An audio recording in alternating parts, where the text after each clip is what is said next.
64,42% de taux de réussite au baccalauréat 2021.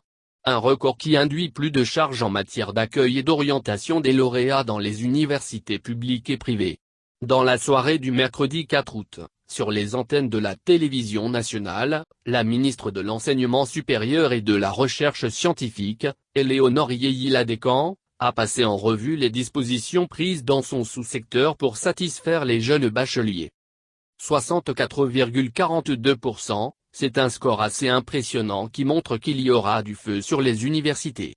Nous avons mis des intrants, nous avons agi sur des leviers qui confèrent une certaine stabilité à tout le processus de formation et les résultats sont là, fait remarquer Éléonore Yéhila-Descamps.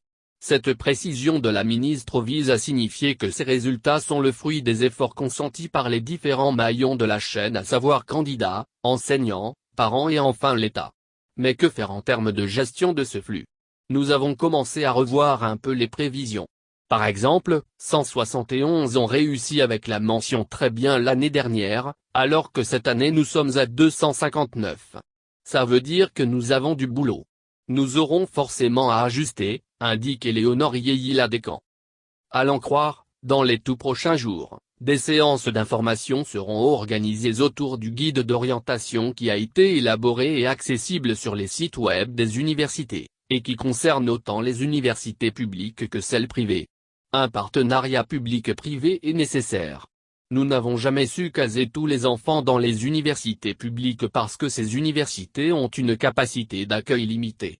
Donc, il faut absolument impliquer les universités privées et s'assurer que ce sont celles qui ont un agrément.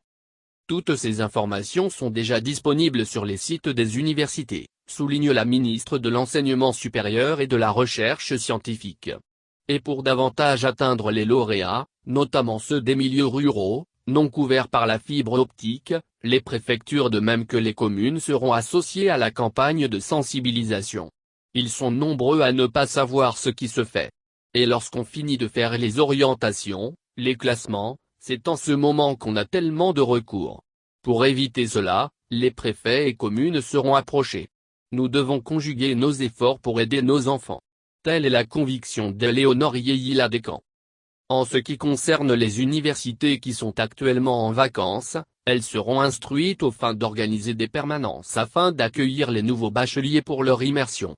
Au regard du flux de cette année, plusieurs filières techniques et professionnelles seront proposées aux lauréats.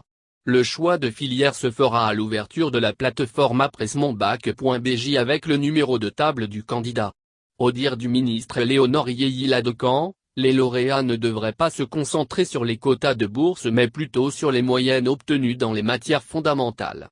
La répartition se fait après le privilège accordé aux mentions très bien. Et en attendant la mise en service de la plateforme appresmonbac.bj, le guide d'orientation est le premier instrument du bachelier.